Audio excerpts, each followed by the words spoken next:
Doctor صاحب، والد صاحب سرکار کے تو پہلے ہی وصال فرما گئے، پھر آپ دادا حضرت کے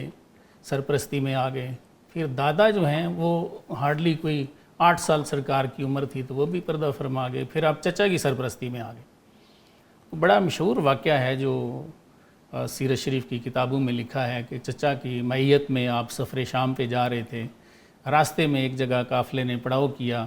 تو وہاں ایک گرجا تھا، اس میں سے ایک راہب نکلا جرجیس، جس کا نام ہے جو زیادہ مشہور ہے بحیرہ کے نام سے۔ تو اس نے آگے چچا سے عرض کیا کہ ان کو واپس بھیج دیں، کیونکہ میں نے دیکھا ہے کہ ان کو درخت پتھر سجدے کر رہے ہیں، تو یہود سے خطرہ ہے، لہٰذا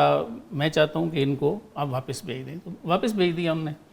سر سوال میرا یہ ہے کہ وہ درخت اور پتھر سرکار کو کیوں سجدے کر رہے تھے؟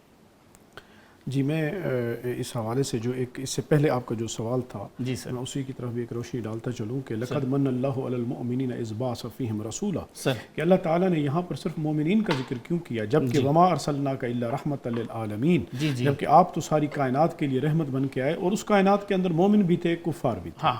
دیکھیں، اس آیت کریمہ میں اور اس آیت کریمہ دونوں میں فرق ہے۔ ٹھیک ہے، وہ حضور علیہ الصلوۃ والسلام کی شان رحمت کا اظہار ہے، ٹھیک، اور بتا دیا کہ یہ رحمت میرے محبوب کی صرف مومنین پر نہیں ہے، اے کفار تم مانو یا نہ مانو، یہ رحمت عامہ ہے، یہ رحمت عامہ ہے۔ ٹھیک ہے۔ اب یہاں پر جب بات آئی، یہ لفظ آیا ہے، ہم اکثر آپ نے مفسرین کو بھی دیکھا ہوگا استعمال کرتے ہیں کہ یہاں اللہ تعالیٰ نے اپنا احسان جتلایا ہے، جی جتلایا ہے، باقی کوئی احسان نہیں جتلایا، جی ایسے یہ احسان جتلایا ہے۔ اب سوال یہ ہے اہل دل کے نزدیک، جتلایا کن کے پاس جاتا ہے؟ جتلایا ان کو جاتا ہے جن کو کوئی احساس ہو، جن کو احساس بھی ہو، جو بے حس ہوں ان کو جتلایا بھی نہیں جاتا، جن کو کچھ دیا اور جو جاتا ہے، نعمت کے قدردان نہ ہوں ان کو جتلایا بھی نہیں جاتا۔ اچھا، مومنین کون ہیں؟ مومنین وہ ہیں کہ لا یؤمن احدکم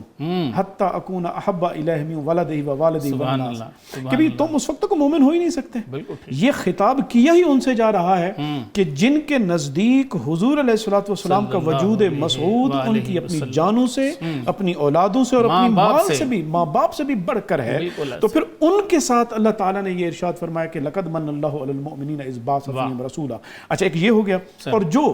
کفر کی تاریک وادیوں سے نکل کر خواہ وہ حضور کے سراپا کو دیکھ کے آئے، خواہ وہ حضور کے حسن کو دیکھ کے آئے، یا حضرت ابو بکر صدیق، حضرت عمر و عثمان و علی اور آپ کی امتیوں کی دعوت پر وہ کفر کی تاریکیوں سے نکل کے آئے، اب تو وہ مومن ہو گئے، لہٰذا وہ من اللہ علی المؤمنین کی صف میں شامل ہو گئے۔ تو اس لیے یہاں پر تھا کہ بھی اللہ تعالیٰ نے خاص اس لیے کیا، یہ تم ہی تو ہو جن کے اوپر یہ احسان ہوئے، بالکل، اور تم اس کو، سر وقت کم ہے، دوسرے سوال کی طرف دوسرے سوال کی طرف آؤں کہ وہ جو سجدے تھے، جی، کہ حضور علیہ الصلوۃ والسلام کو بکریاں سجدے کر رہی ہیں، اور آپ پتھر، آپ کو نباتات ہوں، جمادات ہوں، آپ نے خانہ کعبہ کا تذکرہ، خانہ کعبہ تھا، یہ کس چیز کو سجدہ تھا؟ یہ حقیقت میں آپ کو قرآن مجید پھر بتا رہا ہے۔ قرآن مجید کیا، واللہ ورسولہ احق ان یرضوہ، یہاں پر مفسرین کہتے ہیں کہ اللہ اور اس کا رسول اس بات کا حقدار ہیں کہ اسے راضی کیا جائے، حالانکہ ترجمہ تو ہونا چاہیے تھا انہیں راضی کیا جائے، کیونکہ پیچھے ذکر ہے اللہ اور اس کے رسول کا، لیکن مرجع ایک ذکر کیا جا رہا ہے۔ اس کی وجہ کیا ہے؟ کہا ذاتیں جدا ہیں مگر اطاعتاً ایک ہیں، سبحان اللہ، ذاتیں جدا ہیں کہ وہ خالق ہے، یہ مخلوق ہے، تو لیکن رضا دونوں کی کیا ہے؟ وہ ایک ہے، جس نے اللہ کے رسول کی اطاعت کی، اس نے من اطاع الرسول فقد اطاع اللہ، اس نے اللہ کی اطاعت کی۔ تو حقیقت یہ تھا کہ نباتات و جمادات و مخلوقات کا جو سجدہ ہو رہا ہے، وہ کس کو رہا ہے؟ نور خدا کو ہو رہا ہے نا، بالکل ایسے، قد جاءکم من اللہ نور۔ تو حقیقت میں یہ، اس کے پیچھے حقیقت یہ ہے کہ یہ در حقیقت سجدہ یہ اللہ جل مجدہ کی طاقت اور اس کے نور کی جلووں کو ہو رہی ہے، جو آپ کے سامنے ہے۔